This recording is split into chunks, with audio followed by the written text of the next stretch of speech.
सगळे गुंडे भाजपवाल्यांनी पाळलेत. भाजपवाल्या या गुंड्यांचा सत्कार करतात, त्यांना त्यांच्या मंचावरती बोलवतात, त्यांचं पाठराखण करतात. आज तक हमने सिर्फ और सिर्फ पंजा चलाया, लेकिन आपको यह सोचना चाहिए कि क्या कभी पंजे ने मुसलमान को चलाया क्या? आज इथे आंबेडकरवादी चळवळीतले सगळे कार्यकर्ते एक येत आहेत आणि बाळासाहेबांच्या भूमिकेच्या मागे उभं राहत आहेत. आणि ही महत्वाची गोष्ट इकडे आपल्या सर्वांना सांगू इच्छितो. इथे खूप मोठ्या प्रमाणामध्ये मुस्लिम बांधव आहेत आणि एक गोष्ट मैं आप सबको कहना चाहता हूं, कुछ चीजें मैं आप सबसे कहना चाहता हूं कि आज तक हमने सिर्फ और सिर्फ पंजा चलाया, लेकिन आपको यह सोचना चाहिए कि क्या कभी पंजे ने मुसलमान को चलाया क्या?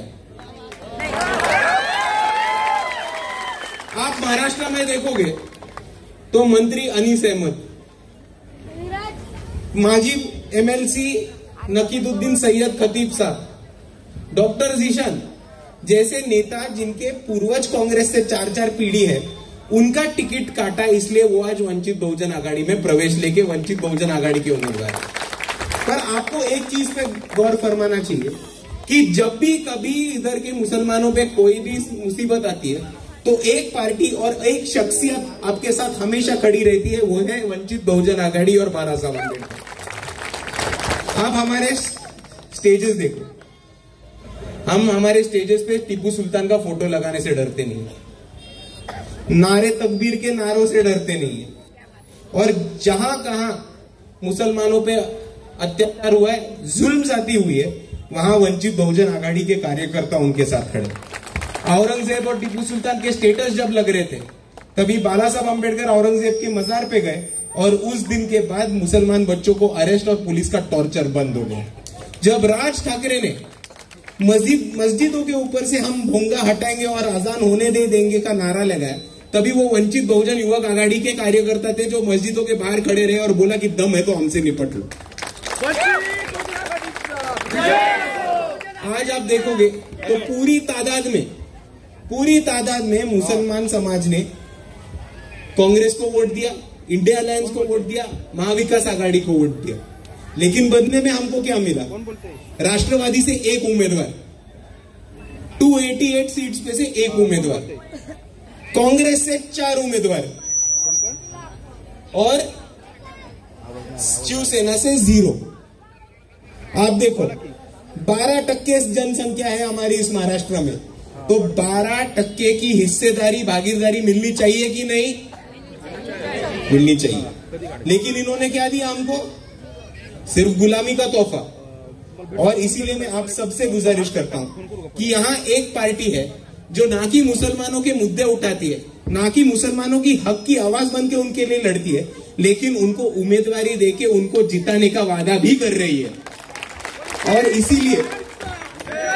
और इसीलिए मैं सारे मुसलमान भाइयों से यही गुजारिश करना चाहूंगा कि हम सब ने इतना time India alliance, Congress, Rashtrawadi को चला के देखा, लेकिन आज एक पार्टी है जो यहाँ पे सब मजलूमों की हक की आवाज बन के खड़ी है, जो आपको प्रतिनिधित्व दे रही है, टिकट दे रही है और टिकट के साथ वोट भी दे रहे.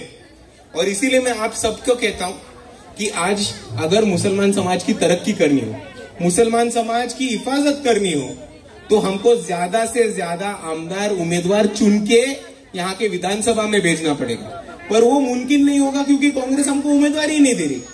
तो अभी हमारा ये फर्ज बनता है कि जो पार्टी हमारे उम्मीदवारों को टिकट दे, उनको ताकत दे और उनको वोट भी दे, उनके पीछे खड़े रह के उनके उमेदवारों को जीता के लावे.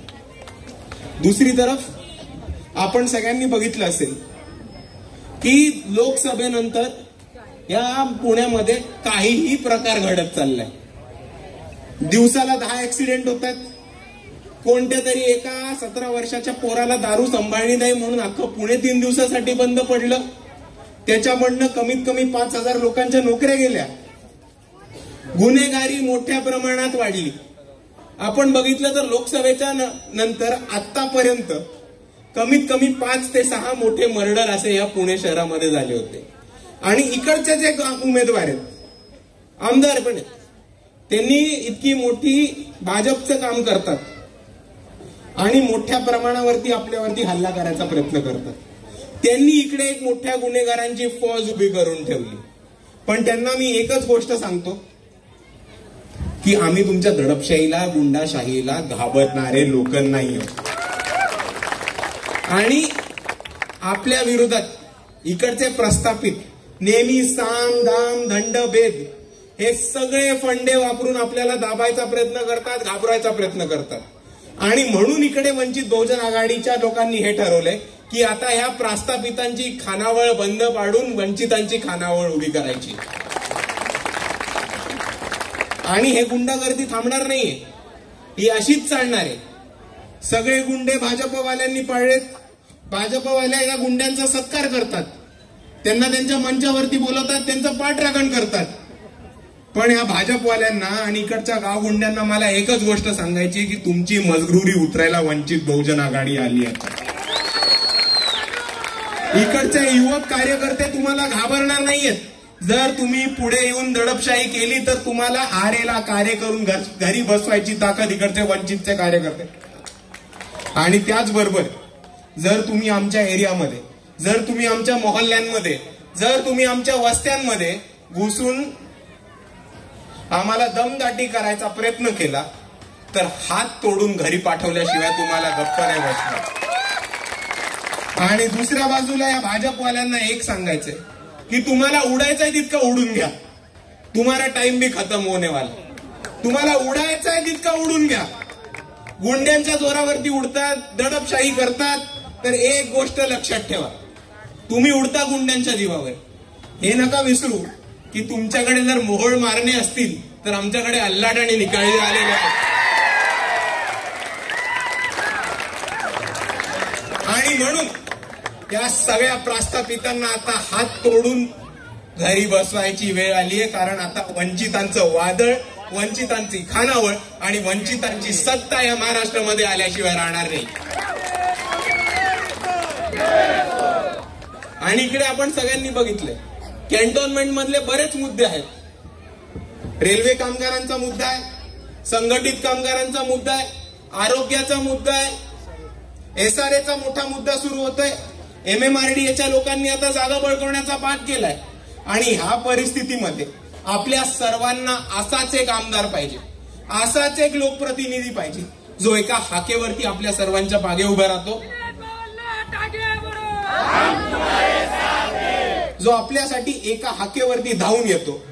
आणि जर इकडच्या गुंड्यांनी, दडपशाहींनी आरे केलं तर त्या आरेला कार्य करायला घाबरत नाही, असा एक उमेदवार आपल्याला यापुढे हवा. आणि म्हणून मी आपल्या सर्वांना एवढीच विनंती करतो की ह्यावेळेस आपल्याला आपली ताकद दाखवून द्यायची. आपल्याला आपली ताकद पुण्यामध्ये दाखवून द्यायची आहे. आणि या पुण्यामध्ये आपल्याला वंचित बहुजन आघाडीचा झेंडा गाडायचा आहे म्हणजे गाडायचा. आणि म्हणून आपल्या सर्वांना एवढीच विनंती करतो की 20 तारखेला गॅस सिलेंडरचं बटन दाबून जास्तीत जास्त मतांनी निलेश दादांना आपण आमदार करावं आणि वंचित बहुजन आघाडीचा झेंडा हा कॅन्टोन्मेंट मध्ये फडकावा. एवढं म्हणून मी माझे 2 शब्द थांबवतो. जय भीम, जय संविधान.